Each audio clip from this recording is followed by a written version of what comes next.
हमने क्या पढ़ल जी राज्य के नीति निर्देशक तत्व। राज्य के नीति निर्देशक तत्व राज्य के नीति निर्देशक तत्व एक प्रकार के मौलिक अधिकार। जब मौलिक अधिकार मिलल रहे संविधान में हमने के दो प्रकार के। सबसे पहले हमने के बी.एन. राव के रहे पढ़े तो सब ना। संविधान जब बना रहे प्रकार बी.एन. राव संवैधानिक सलाहकार रहन ना। पूछल प्रश्न भारतीय संविधान को भीमराव अम्बेडकर ने लिखा है लेकिन एगो सलाहकार रहन। भारतीय संविधान के सलाहकार के रहे बी.एन. राव। तो बी.एन. राव दो प्रकार के सुझाव दिलन। मौलिक अधिकार के दो प्रकार के मौलिक अधिकार दिलन। कई प्रकार के? दो प्रकार के। लेकिन इनकर कोई वैसा बात मानलस ना। लेकिन दो प्रकार के बी.एन. राव के मौलिक अधिकार के सुझाव में दो तरीका से लेवल में संविधान मानलस लेकिन दो प्रकार से। एक जो मौलिक अधिकार हमने के पढ़ने जा भाग 3 में मौलिक अधिकार हमने के पढ़ने जा भाग 3 में जो अनुच्छेद कितना से कितना पढ़ रही जा 12 से 36 की 35 12 से 35 36 ले दिए चल। तो मौलिक अधिकार पार्ट 2 एक नाम ना रखल गई। संविधान में यदि रखल जाए तो दो प्रकार के मौलिक अधिकार हो जी। एक मौलिक अधिकार हो जी भाग 3 12 से 35। एक मौलिक अधिकार हो जी भाग 4 अनुच्छेद 36 ले 51। लेकिन ये दोनों मौलिक अधिकार ही रहे लेकिन एक नाम बदल के रख देवल गई राज्य के नीति निर्देशक तत्व।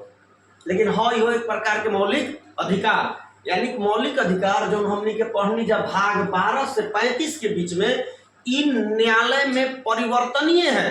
बात ध्यान से समझ बसन कि न्यायालय में क्या है परिवर्तनीय है। यानी हम इस मौलिक अधिकार को न्यायालय में जा सकते हैं लेकिन ये मौलिक अधिकार न्यायालय में परिवर्तनीय नहीं है।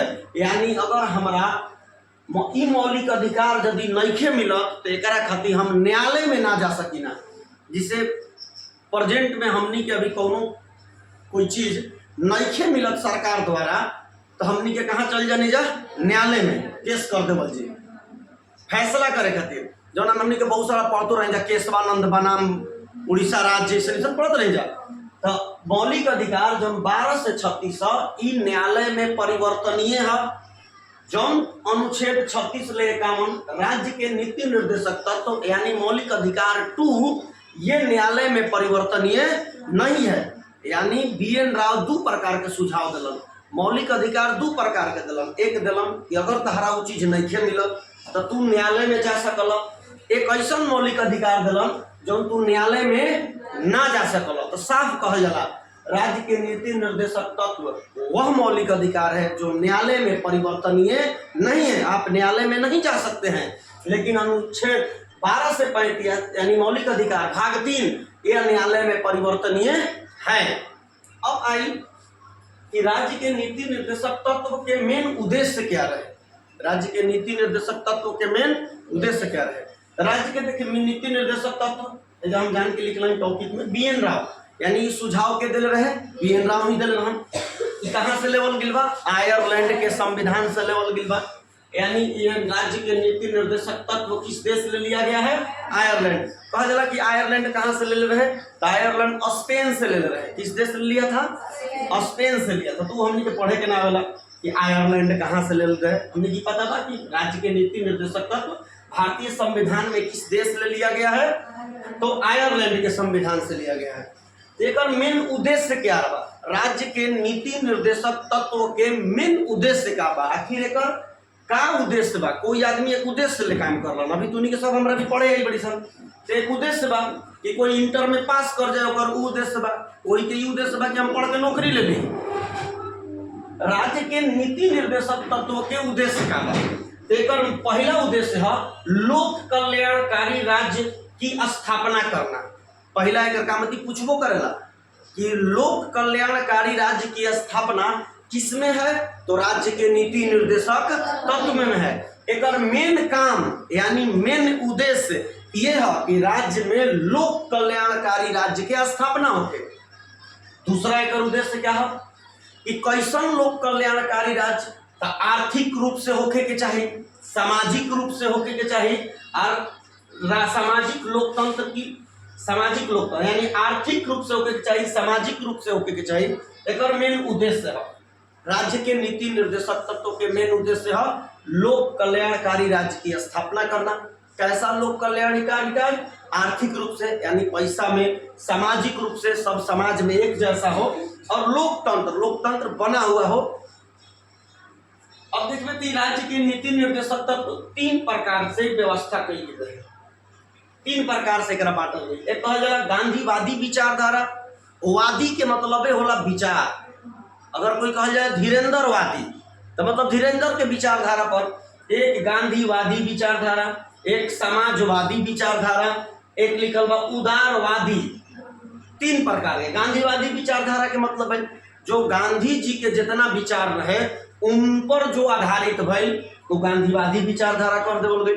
समाजवादी विचारधारा ओकरा कहल गई जो सब समाज खातिर बनावल जात रहे, उसे समाजी। उदारवादी के मतलब होला उदार होना। उदार के मतलब ना आदमी कहलन कि कोई के प्रति हम बड़ा उदार बानी, मतलब उनका प्रति थोड़ा नॉर्मल बानी कि कोई मान ले इतना पढ़े में आवता, सबसे फीस टाइम से मांगता नहीं, कोई ओमे बा एगो दूगो जो ओकरा से फीस हम मांगता नहीं, लेकिन थोड़ा सा ओकरा प्रति का बानी उदारवादी बानी। मतलब चल नइखे भी देत तो ओकर 1 महीना 2 महीना 4 महीना रुकता नहीं तब मिलता, लेकिन कोई के प्रति कठोर बानी, 1 महीना दूसर का महीना दिल भाग हमारे विषय। तो उदारवादी के मतलब होला ये स्थापना करना। अवादी के मतलब का होला विचारधारा। तो हमने के राज्य के नीति निर्देशक तत्व में पढ़ने जा का कि संविधान के भाग 4 में बा, अनुच्छेद 36 ले 51 में बा। राज्य के नीति निर्देशक तत्व को BN राव 2 प्रकार के मौलिक अधिकार दिलन। एक दिलन मौलिक अधिकार और एक मौलिक अधिकार 2, लेकिन ओकर नाम मौलिक अधिकार 2 ना रखल गई, ओकर नाम का रखल गई राज्य के नीति निर्देशक तत्व। ई मौलिक अधिकार का बा कि न्यायालय में परिवर्तनीय बा, लेकिन राज्य के नीति निर्देशक तत्व न्यायालय में परिवर्तनीय नहीं है। इन न्यायालय में परिवर्तनीय काहे नहीं है? एक सबसे बड़ा आदमी सवाल किलन कि जोन चीज न्यायालय में ही आदमी ना जा सकलन उ समाज खातिर अच्छा नहीं है। यानी समाज खातिर अच्छा उ का कि आज तू हमार बात नहीं खा सुनत तो हम कहाँ जाता नहीं? न्यायालय में जाता नहीं। अगर हमारा साथे कोई घटना घटता, कोई पुलिस हमार नहीं के सुनत, कोई नहीं के सुनत, सरकार नहीं के सुनत, तो हम कहाँ चल जाता नहीं? न्यायालय में। अब तू ऐसा हमनी के संविधान में चीज देला राज्य के नीति निर्देशक तत्व कि जो कहता कि न्यायालय में जा ही के लिखे, यानी आप इसे न्यायालय में चैलेंज नहीं कर सकते हैं। तो ये काहे खातिर तब देला? एकरा में कहा जाला कि जनता के पास स्वयं एक कैपेसिटी बा। सुता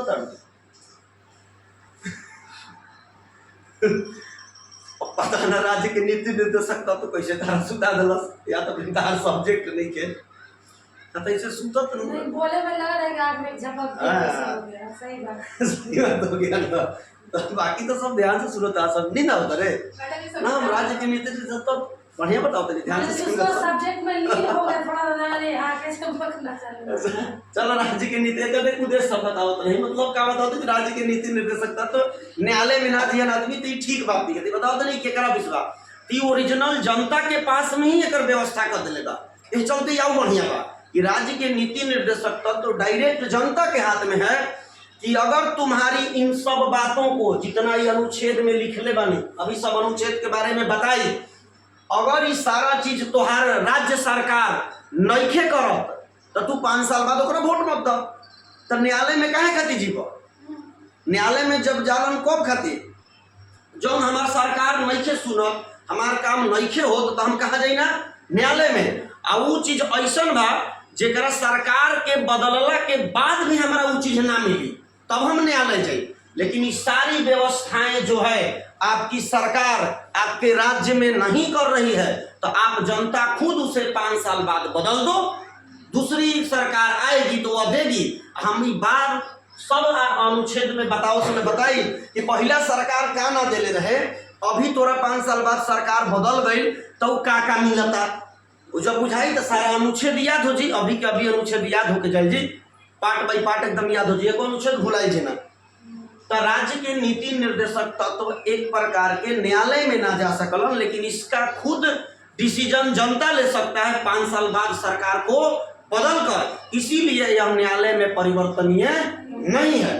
तो अब हमने के पढ़ा जी राज्य के नीति निर्देशक तत्व अनुच्छेद 36 ले 51, यानी इसके तहत क्या है, राज्य के नीति निर्देशक तत्व एक प्रकार की वो व्यवस्था रहे कि जौन राज्य सरकार जब जतना सक्षम होई उतना वो अपन राज्य के लोक कल्याणकारी राज्य बनावे के कोशिश करे। हर राज्य संपन्न नहीं खे, हर राज्य हर कुछ के व्यवस्था नहीं खे दे सकत, लेकिन जब वो व्यवस्था देवे लायक हो जाए, जिसे आज से पहले हम व्यवस्था रात के पढ़े वाला ना रखले रही, लेकिन आज हमारा भी व्यवस्था भइल तो हम सारा लड़का के वो व्यवस्था दिले बनी कि जरा घरे व्यवस्था लाइट के पढ़े में घरे मन नहीं लगत, आके रात के पढ़ सकेला, जे सुत सकेला। तो आज हम ट्यूशन के 12 साल बाद व्यवस्था दिले बनी, आवे वाला दिन में हो सके वो व्यवस्था दे। तो ये हमार वैसा ही समझे के बा कि हमनी के राज्य सरकार के जब जैसन व्यवस्था करे लायक वो होई वो वैसन व्यवस्था करी। राज्य के अपन लोक कल्याणकारी, लोक मतलब जनता के कल्याण करे खातिर ऐसा कुछ नीति लाई, व्यवस्था लाई। तो सरकार पहले ही से शेड्यूल बना दिले बा संविधान कि जब सरकार के पास वैसा उचित व्यवस्था हो जाए तो ई सारा काम कर दी। यदि सारा काम कर दी तो राज्य में रहे वाला प्रत्येक नागरिक वो कौनो चीज से वंचित ना रही, चाहे वो कतनो गरीब होके अमीर होके सब कोई खुशहाल जिंदगी जी। यानी एक सरकार के पास कहत नहीं के जबरन कि जितना कुछ है कहत नहीं तू करबे कर, जब तू ओकर लायक हो जीबे तब कर, लेकिन कबो ना कबो कर जरूर। आज जौन चीज महाराष्ट्र में 10 साल पहले बा वो आज भी बिहार में नहीं खे। तो हम महाराष्ट्र ले देख के अपन नीतीश कुमार मुख्यमंत्री के कपार फोड़ देवे कि तू हमरो द ना। खतना लड़का लड़की पढ़ता सबके बाबूजी रोज 50 रुपया खाए खातिर थोड़े देता, लेकिन कोई के में देता। तो ऐसा थोड़े बा कि दूसरों को तू हमरो दे, लेकिन ओकर बाप बेचारा कोशिश करता कि जौन दिन हमहू लायक होकर हम तोरा रोज 50 रुपया दे। तो ऐसे ही एक प्रकार के ही राज्य के नीति निर्देशक तत्व संविधान में एक प्रकार के मौलिक अधिकार ही है, लेकिन एकरा खातिर तू जबरन न्यायालय में ना जीव। न्यायालय में वो चीज खातिर आदमी जानल कि यदि तू न्यायालय में चल जीवे तो तोरा न्यायालय वो चीज दिवा दी। तो बताओ हमें जितना कुछ देल बा अगर एकरा खातिर आदमी न्यायालय में जाए लागस तब तो सरकार के मजबूरन हो जी, काहे कि न्यायालय आदेश कर दी कि आप जनता कोई चीज दीजिए, ओकरा भी रहिए नहीं कि तू कहाँ से दी। तो यह चलते कहलस कि तू मिली, लेकिन तू एकरा से न्यायालय जाके ना, जब राज्य खुद संपन्न हो जाए कि हम ये व्यवस्था तहरा दे दे तो वो खुद तहरा दी। पूरी तरह से बात समझ में आवता कि राज्य के नीति निर्देशक तत्व एक प्रकार के मौलिक अधिकार है, लेकिन ये मौलिक अधिकार खातिर तू न्यायालय में ना जीबू। न्यायालय में एक खातिर ना जीबू कि न्यायालय अगर कह दी कि हाँ ये चीज सरकार दीजिए इसे, और सरकार के पास है ही नहीं है तो कहाँ से देगा। समझ में आवता। तो एक हमने के अनुच्छेद पढ़ल जी कि ऐसा का बा अनुच्छेद में कि सरकार दे नहीं खे पावत, अब बहुत सारा सरकार देता।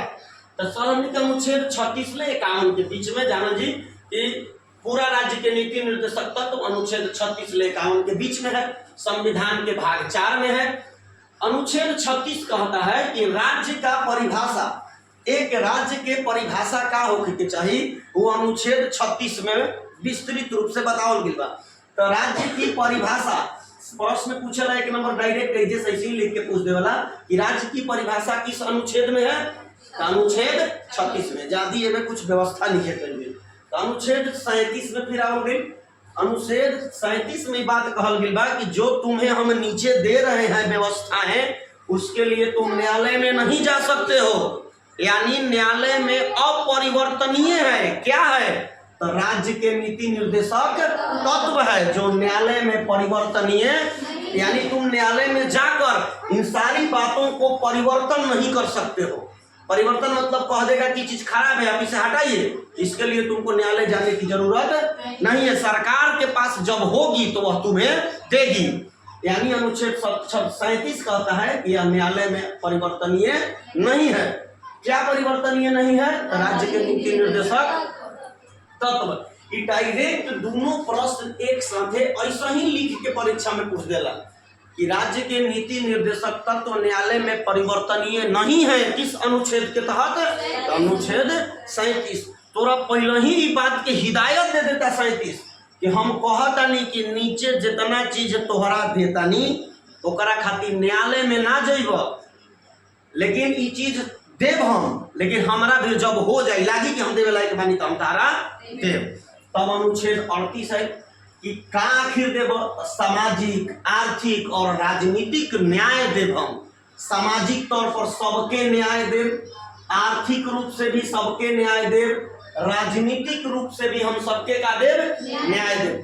बशर्ते ध्यान से सोचबे तो सब कुछ में न्याय प्रेजेंट में मिलल नहीं है, सरकार ओकरा दे भी नहीं पावत। कहल जाए कि सामाजिक न्याय दिवैले बा, तो सामाजिक न्याय बहुत हद तक दिवैले बा। एक समाज में जात पात के खत्म करे के व्यवस्था कैले बा। पहले मंदिर में ना जात रहना, मंदिर में जाता ना, आखिर भले कुछ हद तक बा जो खत्म नहीं के हो पावत, तो ओकरा कहल जाला पीठ पीछे बा। कोई के मजाल लिखे कि मुंह पर कोई के जातिवादी सूचक शब्द बोली, सरकार खातिर माना करता। भले उनका गैला के बाद कुछ जाति सूचक वर्ड बोला जाता, लेकिन पहले तो नहीं है ना बोलत। तो ये लोक कल्याणकारी राज्य के बनावे खातिर बढ़िया व्यवस्था बा कि सभी समाज को एक जैसा लेकर चलना है तुम्हें। अब आर्थिक रूप से यानी सभी व्यक्तियों के पास समान पैसा हो, ये संभव ही नहीं कि हो सकत कि सब आदमी के पास समान पैसा कैसे रहे, लेकिन सरकार एक व्यवस्था करबे करेला कि ताकि सब आदमी के पास भरे बराबर पैसा मत होके, लेकिन कोई आदमी भी इतना भी कम ना होके कि ओकरा जिंदगी जिए में एकदम कठिन होके, आ कोई के बहुत ऐसो आराम बा। लेकिन वो चीज अभी समाज में बा, लेकिन कुछ हद तक धीरे धीरे खत्म ना होता। आज ऐसा बहुत गरीब के घर 10 साल पहले रहे तो ओकरा घरे साइकिल रहे, लेकिन आज 10 साल बाद ओकरा ही मोटरसाइकिल बा, यानी ओकरा घर में का होता? परिवर्तन होता। तो समाज जरा अगर पहले से मोटरसाइकिल रहे 10 साल बाद भी ओकरा ही आज मोटरसाइकिल बा, तो कम से कम नीचे वाला तो उ लेवल पर आइए ना गई, तो कुछ समाज का होता बराबर होता। आर्थिक रूप से, राजनीतिक रूप से कि जब सामाजिक और आर्थिक न्याय तोरा मिल गई, तो राजनीति के यह ना काम हो कि यदि कोई राजनीति करता तो वो न्याय संगत राजनीति करे कि सब समाज के एक जैसा लेके चले, आर्थिक रूप से भी और सामाजिक रूप से भी। तो के करी? नेताजी लोग करी हैं जाना, राजनीति करके कही जाए। अब हमने के देखल जी अनुच्छेद 39 तब पूछेला सामाजिक, आर्थिक और राजनीतिक न्याय किस अनुच्छेद में है? अनुच्छेद 38 में। पहले 36 में दिया गया राज्य का परिभाषा, 37 कहता है कि तुम इसके लिए न्यायालय नहीं जा सकते हो। 38 क्या चीज में हमें तुम देगा? तो सामाजिक, आर्थिक और राजनीतिक रूप से हम तुम्हें एक समाज जैसा रखेंगे। अब 39 संसाधनों का उचित वितरण, यानी तुम समाज में जो भी अपने राज्य की संसाधन है, राज्य के संसाधन जैसे झारखंड राज्य के संसाधन बा, अपन कोयला बा, अपन ओकर खदान बा, बहुत सारा कोयला के, लोहा के। अब दूसरा चीज का दिले बा उचित वितरण। वितरण कहे के मतलब कि प्रत्येक आदमी के एकदम उचित रूप से बराबर बराबर बांट, सबके समान रूप से बांट। जो भी संसाधन राज्य के बाद सभी के पास उचित रूप से वितरण हो। वितरण का मतलब क्या होता है? बांटना। ये सारी पुस्तकें हैं, सभी विद्यार्थियों में वितरित कर दें, वितरण कर दें, तो सबको समान रूप से बांट देंगे। तो इसी संसाधन, राज्य के जो भी संसाधन बा उस सब आदमी के पास उचित रूप से वितरण होके। उचित रूप से मतलब का कि सभी व्यक्तियों को उसके हक के अनुसार उसको भी मिले, कि ना कि कोई के बहुत ज्यादा मिल गई ला कोई के मिलबे ना करे। समझ में होगा? तो उचित वितरण के मतलब होला सबके मिले, बराबर मिले, सामान्य मिले। का मिले भाई? तो सामान्य कार्य भी ओकरा मिले, और सामान्य कार्य के लिए सामान्य वेतन मिले। तो इसी के तहत में कहा गया है कि स्त्री लोग मांग रही थी सामान्य कार्य के लिए सामान्य वेतन, जबकि समाज में कर व्यवस्था ना हो। समाज में व्यवस्था है कि अगर एक दिन मजदूरी औरत करी तो 200, मर्द करी तो 400। ये बहुत दिन तक परंपरा चल रहे। एकरा चलते सरकार में राज्य के नीति निर्देशक तत्वों में व्यवस्था दिले बा कि सामान्य कार्य के लिए सामान्य वेतन हो। अगर कोई स्कूल में एक मास्टर साहब पढ़ावत 40,000 तनख्वाह बा, अगर कोई औरत भी पढ़ावत है तो ओकरो तनख्वाह रही 40,000। समझ में होता? संसाधन में उचित वितरण हो, सामान्य कार्य है सबसे बेसी पूछेला परीक्षा में। सामान्य कार्य के लिए सामान्य वेतन किस अनुच्छेद में कहा गया है? अनुच्छेद 39 में कहा गया है। अनुच्छेद 39 के क जब भी को आवेला ना जोड़ के कोनो चीज में, याद रखनी लगभग 42वां संविधान संशोधन 1976 42वां संविधान संशोधन 1976 के तहत जोड़ल गई बा। 1976 में शायद इंदिरा गांधी रही था भारत के प्रधानमंत्री, तो इंदिरा गांधी के समय 42वां संविधान संशोधन के लिए 42वां संविधान संशोधन 1976 ये 42वां संविधान संशोधन के मिनी संविधान भी कहा जाता है। किस संविधान संशोधन को मिनी संविधान कहा जाता है? कि जब 42वां संविधान संशोधन भइल तो संविधान में इतना संशोधन कल गए कि खुदे एगो छोटे चका संविधान लगे लागल, तो सब जोड़ल गई बाव में, तबे ना अनुच्छेद बढ़ के ज्यादा हो गई ना। तो मूल संविधान में कितने अनुच्छेद थे? 395। मूल संविधान जब बना हुआ था तो उस समय 395 को अनुच्छेद था। तुम्हें 42वां संविधान संशोधन में बहुत सारा अनुच्छेद जोड़ल गई क लगा के।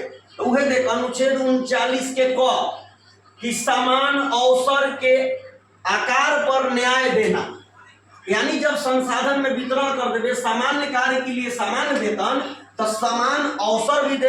एकरे तहत आरक्षण लागल, एकरे तहत कि सब आदमी के समान अवसर दे, समान आकार में दे। लेकिन प्रेजेंट में ऐसा व्यवस्था रहे आरक्षण से पहले कि सब आदमी के कहीं तराजू पर तौलल जाए। जेकरा भी दिन भर पढ़े के फुर्सत बा, एगो लड़का बा कि दिन भर खेत में काम करता, शाम के आवता टमाटर भिंडी सब कोड़ उड़ के, एगो बा मान ले हम ही मानी हमरा कुछो भिंडी टमाटर नहीं के तोड़े के, हमरा दिन भर पढ़े के टाइम बा, फिर दोनों आदमी के परीक्षा में बैठा देवल गई। स्वाभाविक बात बा कि हम बेसी नंबर ले आई, अरे दिन भर खेत में काम करके रात के 2 घंटा पढ़ ले, कहाँ से बेसी नंबर ले? तो कहल गई सामान्य अवसर दे, यानी सामान्य अवसर कहने का मतलब कि उसको भी हमारे बराबर बैठा होता। हमारे बराबर कैसे बैठी?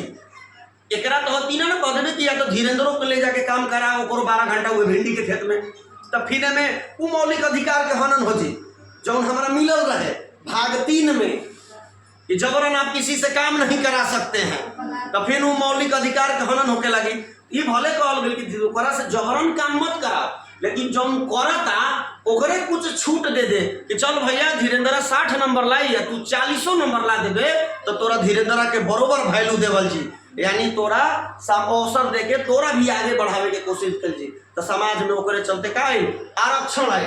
तब 42वां संविधान संशोधन के तहत अनुच्छेद 39 के क समान अवसर के आकार पर न्याय देना, यानी न्याय ऐसा दो कि समान आकार होना चाहिए। समझ में आओ था ना कि कोई के माई दिन भर घूम घूम के काम करते, कोई के माई दिन भर एसीए में बैठल में, फिर भी दोनों बेटा के बराबर अवसर मिलता, ऐसा ना होके के चाहिए। तब अनुच्छेद 40 एगो छूछे ऐसा ही पूछ देला कि पंचायत की व्यवस्था किस अनुच्छेद में है? अनुच्छेद 40। एकर मतलब काहे कहल गेल कि पंचायत की व्यवस्था? तो देखबे पहले कोनो जरूरी पहले का रहे पंचायत कैसन व्यवस्था रहे कि जौन राज्य सरकार चाहत रहे कि हाँ अपन राज्य में हम पंचायती राज व्यवस्था करब, तो पंचायती राज व्यवस्था रहत रहे। जौन राज्य चाहता कि हम राज्य में पंचायती राज व्यवस्था ना करब तो ना भी करत रहे।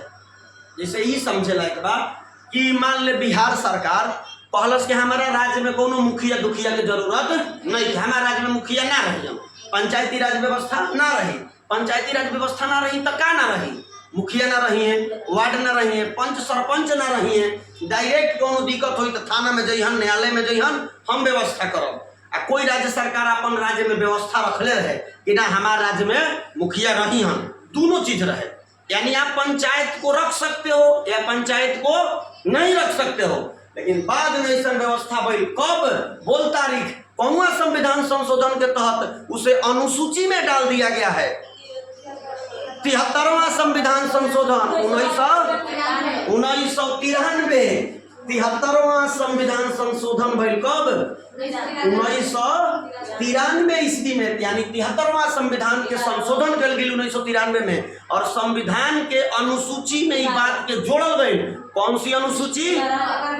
11वीं अनुसूची के तहत कि सभी राज्य में पंचायत की व्यवस्था होगी, यानी उसके मन पर निर्भर नहीं है। हमारा मन करी तो हमारा राज्य में मुखिया रहियन, हमारा मन करी तो हमारा राज्य में मुखिया ना रहियन। अब हर हाल में मुखिया रहियन। अगर पंचायत से जीव बची तो एक ठीक आगे आवेला 12वीं अनुसूची नगर निगम की व्यवस्था, यानी कंचनपुर में हम मुखिया जी निखन तो वार्ड जीवन, लेकिन तहरा रखेल एकदम जरूरी बा। तो इसी के तहत, किसके तहत, अनुच्छेद 40 के तहत संविधान में पंचायत को रखने की व्यवस्था की गई, यानी प्रत्येक राज्य अपने राज्य में एक पंचायत की व्यवस्था करेगी। किस अनुच्छेद के तहत, अनुच्छेद 40 के तहत। अब अनुच्छेद 41 का कहला कुछ दशा में काम डॉट दिले बनी, कुछ दशा में काम। अनुच्छेद 41 का कहला कि प्रत्येक व्यक्ति के कुछ दशा में काम करे के मौका मिले के चाहिए। एकरे तहत देखबे सब आदमी के जे भी 60 साल के बेसी उम्र के बाद ओकरा वृद्धा पेंशन मिलेला। कोई शरीर से विकलांग हो गइल बा, काम करे में असमर्थ बा, तो ओकरा भी भैया कुछ जीवन जिए खातिर चाहिए। कुछ दशा में, कुछ दशा मतलब विकलांगता में, वृद्धावस्था में या विधवा में, ऐसी कोई प्रकार की व्यक्तियों में कुछ प्रकार की व्यवस्था है। तो कुछ दशा में काम की व्यवस्था है अनुच्छेद 41 के तहत। आपको, आप बीमार हैं, आप अपंग हैं, आप वृद्धावस्था में हैं, तो आपकी इस दशा में कुछ काम करने की व्यवस्था की जाएगी, नहीं तो सरकार उसके बदले में आपको कुछ पैसे एवं राशि देगी। किस अनुच्छेद के तहत, अनुच्छेद। तो देखने में लागत है ना कि अगर वैसा सारा व्यवस्था हमारे राज्य में होके तो हमारा राज्य सही में बहुत बढ़िया हो जी, सब आदमी के समान चीज हो जी। अब सब आदमी के तहत कुछ पैसा मिलता तो देख सब बूढ़ा बूढ़ी खुश रहता, हमारे बाबू जी खुश रहता, हर महीना 1100 आवता, एकदम गर्दा कबर ले बान। पिछला बार माइयों के मिल गए एकदम 41-33 महीना के, माई तो अलगे धुआं खेल दिया तो कि कुछ दशा में, यानी उन लोग वृद्धावस्था में हो गई है। हमारी मैडम को नहीं मिल रहा है, काफी तकलीफ में है मैडम, जो को भी कुछ दशा में मिलना चाहिए, इनको कुछ दशा में नहीं मिल रहा है कि आपके पति का नौकरी है, आपको इस दशा में आपको 10,000 रुपया नहीं मिलेगा, बाकी औरतों को मिला हुआ है। चले कोई बात नहीं है, सरकार हम लोग बदलेंगे और राज्य के नीति निर्देशक तत्व में लागू कराएंगे कि जिसके मर्दवा को सरकारी नौकरी है उसको भी भाई मिले वो 10,000 रुपया। हमने का आंदोलन के लिए सब लड़का लड़की मिल गए पूरा 1 पट्टी 100 पट्टी तक। अरे तो इनका मिली तक बाद तू जना पता लागू हो जी, पीछे से तो होने जाने के नई व्यवस्था होखे वाला बा। आज इनकर मर्दवा है, काल है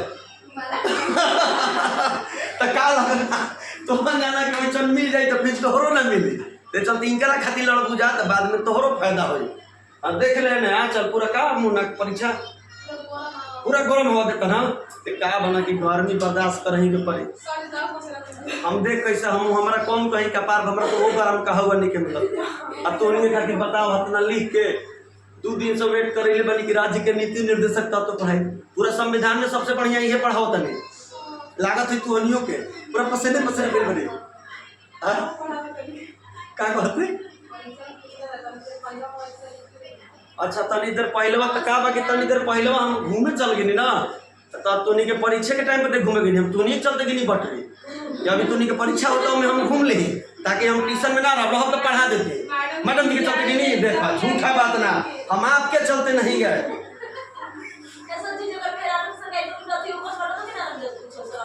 ये सब दे कुछ नियम हम जानते नहीं कि जेकर मर्द के सरकारी नौकरी बा और औरत के कुछ सरकार की जो व्यवस्थाएं हैं नहीं मिलती है। लेकिन ये चीज नहीं क्या देखल गई कि औरत के अगर नौकरी बा मर्द के ही नौकरी नहीं है तो का मर्द के ना मिले, अभी पता ना हमारा लगता नहीं है। कुछ हम जानते कि उम्र 35 भइल बा, उम्र 40 पार करी तो जानते तो बताइए हम ठीक ना। पहले आपको हमने किया घबरा जी। अनुच्छेद 41 याद होता ना कि कुछ दशा में काम करने की व्यवस्था आपको है। अनुच्छेद किसके तहत, 41 के तहत। अनुच्छेद 42 अजाय परीक्षा में कार्य होता, अभी परीक्षा 12वां बचल बा ना ओबेरा कामा जी। तो अनुच्छेद 42 एमे देखा दिले बा कि कार्य न्यायगत मानवीय दशा में हो। कार्य न्यायगत के मतलब क्या, ई ना कि कोनो काम हमरा करे खातिर लिया गइल कहीं पर अन्यायगत है ये नहीं कि काम करे दिन भर मजदूरी भी बढ़िया ना मिलल, तो बहुते काम करे नहीं मजदूरी ना मिलल। काम न्यायगत होना चाहिए और मानवीय दशा में होना चाहिए, यानी हम जिस तरह से हैं तो आप उसी प्रकार का काम करें। जिससे कोई मजदूर के घरे बुलावल जाला तो कहा जाला कि 8 बजे आ जाइए, तो मान लो कि 9 बजे आइल बन, 5 बजे शाम के जी हम 7 से 6 घंटा काम करलन, ना तू 6 बजे आब 6 बजे जीब, तो ये मानवीय दशा में ठीक नहीं है। किसी भी व्यक्ति को अब 10 से 12 घंटा काम कराइएगा, इहे चलते कोई आदमी जबरन 10-12 घंटा काम ना करावेला। और यदि उ करई हम अगर उ करे खातिर तैयार बा तो ओकरा ओवर टाइम के पैसा देवे के पड़ेला सरकार के। तो कार्य न्यायगत होना चाहिए और मानवीय दशा में होना चाहिए। ये अनुच्छेद 42 करता है। अनुच्छेद 43 क्या कहता है? निर्वाह मजदूरी, ऐसा मजदूरी हो कि जीवन निर्वाह हो जाए, इतना भी कम मजदूरी ना हो कि काम भी किए शाम को मिल गया 200, रास्ता में पता चला 1 लीटर तेल ले लेनी 170 रुपए के मिल गए, सब्जी दाल कुछ अब नहीं क्यों। अरे 400 या 500 दिन भर के मजदूरी मिली तबे ना 500 रुपया कमा के जई है, तो 170 रुपया के तेल या फिर सब्जी सब कुछ किनिए तो निर्वाह मजदूरी हो, यानी हमारा इस काम से हमारा जीवन निर्वाह हो जाए। कुटीर उद्योग का विकास हो, यानी कुटीर उद्योग मतलब छोटे छोटे कामों का क्या हो, विकास भी हो। छोटा छोटा काम विकास हुई तबे ना हमारा मजदूरी मिली, काम मिली। अगर कुटीर उद्योग के विकास ना हुई हो तो मजदूरी कहाँ से मिली? धीरे धीरे मजदूरी खत्म हो जाता। जमाना में जेसीबी आ गई, जौन काम के मजदूर कम से कम 10 गो मिल के 10 दिन में करता सन, आजू काम 2 घंटा में करके चल जाता। तो ओकरा चलते ओकरा कुटीर उद्योग ना कहे जाला। कुटीर उद्योग छोटा छोटा काम, जिसे मनरेगा नरेगा सब इसी के तहत आया। उसमें ऐसा पैसा दिया जाता था कि आपको जीवन निर्वाह भी हो जाए, ऐसा मजदूरी भी मिल जाता था, रोज काम भी मिल जाता था। और एक प्रकार के कुटीर उद्योग छोटा रहता रहे कि माटी काट काट के नहर पर फेंक, जबकि सरकार चाहिए जेसीबी लगा के वो काम 1 घंटा में करा के चल दी, लेकिन ओकरे खातिर 10 आदमी लगैले बा, 10 औरत लगैले बा, 20 दिन से लगैले बा। तो किस अनुच्छेद के तहत? अनुच्छेद 43। हेजे से देखे तो 41 से चालू हो गई बा। 40 में पंचायती राज व्यवस्था, 41 में कुछ दशा में काम हो, काम कार्य न्यायगत हो, निर्वाह मजदूरी मिले। यदि वो काम दे तारे तो काम न्यायगत हो, मतलब काम करने जैसा हो, उसके लिए निर्वाह मजदूरी हो। जब काम को दे हम कुछो बढ़िया, हमारा ओकरा बाद मजदूरी मिले के चाहिए ना, उतना मजदूरी मिले जेकरा से हमारा काम हो जाए। फिर आइल अनुच्छेद 44 में 4 बा, 2 गो एक चीज बा, समान बा। याद रख, समान का बा? समान 4 तो सामान्य नागरिक संहिता हो। समान नागरिकता इहो परीक्षा में सबसे बेसी हो पूछेला कि राज्य के नीति निर्देशक तत्वों में समान नागरिक संहिता किस अनुच्छेद में है? अनुच्छेद 44 में। पॉइंट नंबर 2 गिरी देख, अनुच्छेद 44। वो जो अदृत बैठो, थोड़ा सा बैठ तो पहले। अब देख अनुच्छेद 45। अनुच्छेद 45 देखबे तो हमने के अनुच्छेद 45 ले पहले भी पढ़ले बनी जा। अनुच्छेद 45 में पढ़ले हो जी 6 वर्ष से अधिक बच्चों के लिए 6 वर्ष ले अधिक उम्र की व्यवस्था कर दी गई थी। किसमें? याद कर, 11वां मौलिक अधिकार कि 6 वर्ष ले 14 वर्ष के बच्चों के लिए निःशुल्क एवं अनिवार्य शिक्षा। 82वां संविधान संशोधन 2002, शायद 82वां संविधान संशोधन 2002 में 86वां संविधान संशोधन, 82वां ना, कौन संविधान संशोधन? 86वां संविधान संशोधन 2002 में यह व्यवस्था है कि 6 वर्ष से अधिक बच्चों के लिए, 6 वर्ष से अधिक उम्र के बच्चों के लिए शिक्षा देना अनिवार्य है। तो छूट गई के 6 साल से नीचे वाला, जिसे हमारा लडुआ छूट गए। लडुआ के भाई शिक्षा तब दे जरूरी नहीं है का? लड्डू शिक्षा लड्डुओं के जरूरी बा। इसके तहत व्यवस्था किया गया। किस अनुच्छेद के तहत? अनुच्छेद 45 के तहत लडुआ के पढ़ने की व्यवस्था है, यानी 6 वर्ष से कम आयु के बच्चों को भी शिक्षा देना है, जिसके तहत आया। केंद्रीय विद्यालय में जीवे तो बाल वाटिका 1, बाल वाटिका 2, बाल वाटिका 3, ये 6 साल से कम उम्र के पढ़ावे के व्यवस्था है। नर्सरी, LKG, UKG ये चीजवा के नाम है। तो 6 वर्ष से कम आयु के बच्चों के लिए शिक्षा देना। अनुच्छेद कौन सा? अनुच्छेद 45। अनुच्छेद 46 अनुसूचित जाति जनजाति की व्यवस्था की गई, यानी आरक्षण की व्यवस्था की गई। अनुच्छेद 47 मद्य निषेध, पोषाहार, स्वास्थ्य। मद्य निषेध के मतलब क्या होला? दारू को बंद करना। यानी अनुच्छेद 47 के तहत ही बिहार में दारू बंद है। भले राती में होम डिलीवरी चालू है, वो तो अलग बात बा, लेकिन प्रेजेंट में नियमता का बा बंद बा। मध्य मतलब दारू, निषेध मतलब उस पर रोक है। यानी अनुच्छेद 47 के तहत कि कोई भी राज्य अपने राज्य में जब वह लगे कि हमें अपने राज्य में दारू बंद करना एकदम जरूरी है तो वह अपने राज्य में दारू बंद कर सकता है। बोल अगर ये रहित कि न्यायालय में अपरिवर्तनीय है तनी मनी बिहार में दारू पियता सन, सारा आंदोलन करके न्यायालय में केस करके जीत सन केस की दारू पीना अनिवार्य है। इहे चलते शुरू में कहले बा 8-20 के लिए न्यायालय में नहीं जा सकते हैं। अगर ये सब न्यायालय में चल जी हसन तो सारा पिया के दारू चालू करा दिया सन। इहे चलते अनुच्छेद 47 कहला कि आप चाह रहे हैं तो मध्य निषेध कर सकते हैं, यानी उसके जगह पर आप पोषाहार चलाइए। तो स्कूल में देख लो कुछ व्यवस्था पोषाहार में चलेला, खाना पीना की व्यवस्था सभी के लिए स्वास्थ्य जरूरी है, यानी उसके लिए अच्छे स्वास्थ्य की व्यवस्था कीजिए। तो देखिए हर गांव में स्वास्थ्य विभाग छोट खुललो बा, दर दवाई की व्यवस्थाएं है। याद रखो सन बड़ी हाली पूछला किस अनुच्छेद के तहत किसी भी राज्य में शराब को, या मध्य मतलब शराबे न होला, शराब गुटखा ताड़ी सब कुछ होला, में सब कुछ की व्यवस्था, ताड़ियों बंद बा बशर्ते कुछ दशा में खुलल बा कि चल भैया कुछ नहीं कहती है गिलास मार लो। आप अनुच्छेद 47 के तहत क्या कर सकते हैं, बंद कर सकते हैं। अनुच्छेद 48 जब सैया दारू पियल बंद कर दी है तो क्या करी है, खेती करी है, कृषि करी है, पशुपालन करी है। बुझाता ना, दारू पियल बंद करी है ना करी है, तो लाइन से याद रख। इस 47 के तहत सरकार दारू बंद कर दिलस, तब अनुच्छेद 48 के तहत क्या करे लगलन, कृषि करे लगलन, गाय भैंस चरावे लगलन। दुधारू पशु के व्यवस्था में कुछ देखबे सरकार दुधारू पशुओं खातिर प्रोटीन के भी व्यवस्था करेला, कबो मिलेला कोनो राज्य में कि जिसके दुधारू पशु है आप जाइए सरकार के तहत कम पैसे में उसके लिए देखबे कबो हमनी बान चाचा दीनदयाल चाचा ले आवलन गाय के खियावे खातिर प्रोटीन किन के रहेला, उजर डाबा में रहेला, पूरा गौवत पानी साथे सान के खियावल जाओ, उसे दूध भी देवली सन। जो भी जय कलर का मुद्दा ध्यान रखिए, वहाँ कैल्शियम तो दुधारू पशु के लिए व्यवस्था हो। किस अनुच्छेद के तहत 48 क्या कहता हम दारू छोड़ने बनी काय पोसले बनी, एक तबार भूसा नहीं खे दूधे नहीं खेते फिर जाके पिए लागो, तो सरकार व्यवस्था के लेना दारू मत पी तो व्यवस्था करता नहीं, दुधारू गाँव के कैल्शियम पियाओ, दूध पी, दारू मत पी। 47 में दारू बंद, 48 में दूध पी।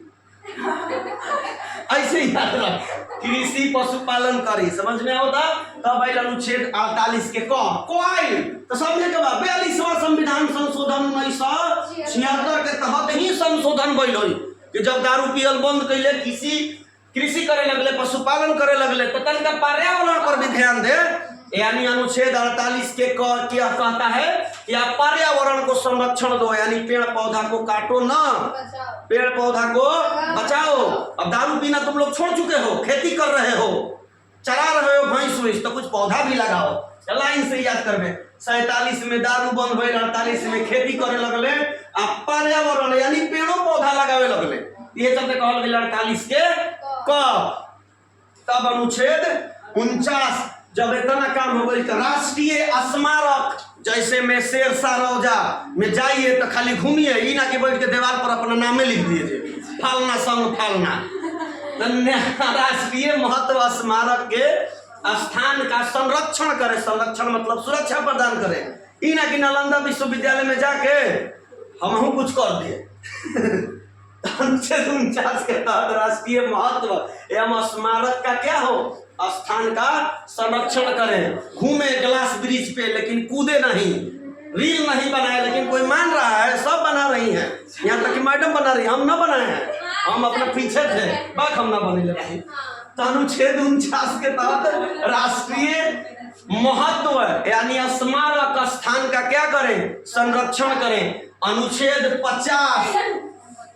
50 में आदमी शू कहलन 50-50 के व्यवस्था बा। 50-50 मतलब 50 कार्यपालिका को न्यायपालिका से पृथक किया जाए। पृथक मतलब अलग।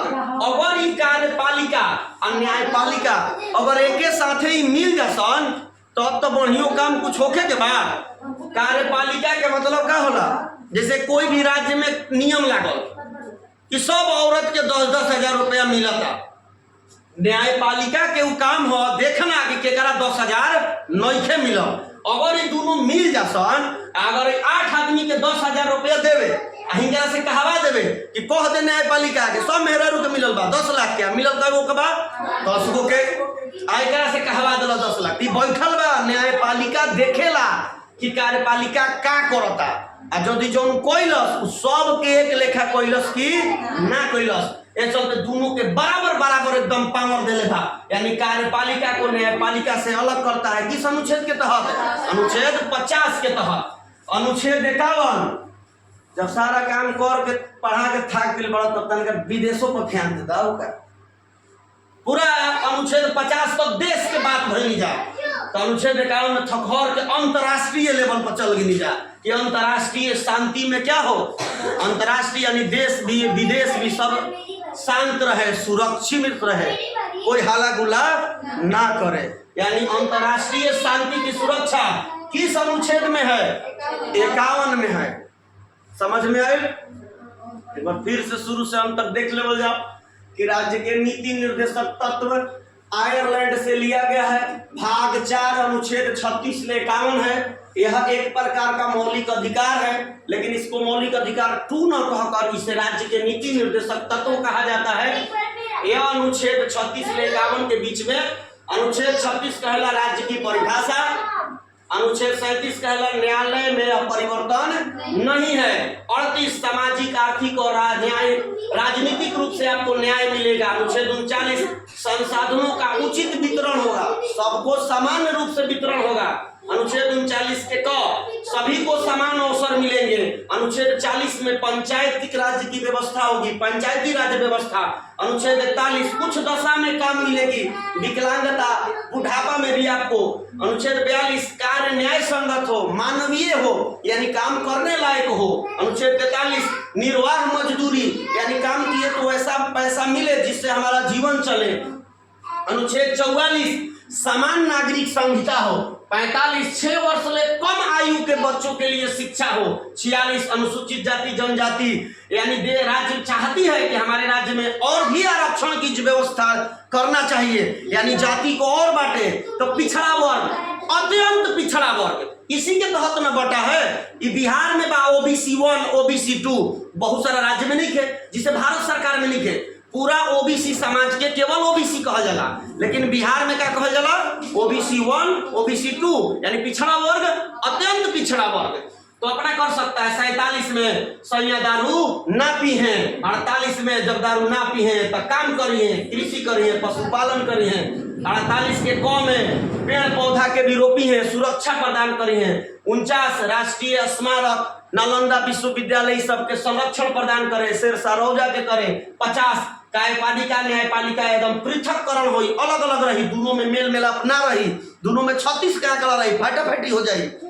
अनुच्छेद 51 अंतर्राष्ट्रीय शांति में सुरक्षा हो, यानी पूरा देश विदेश शांत रहे, सुरक्षित रहे, यह हमारी कामना करता है। तो देश पढ़ने से लागत कि राज्य के नीति निर्देशक तत्व अगर हर राज्य में लागू हो जाए तो सही में राज्य लोक कल्याणकारी राज्य बन जाए। ई BN राव के सुझाव रहे संविधान में, बुझाई सबके थका दिवसन।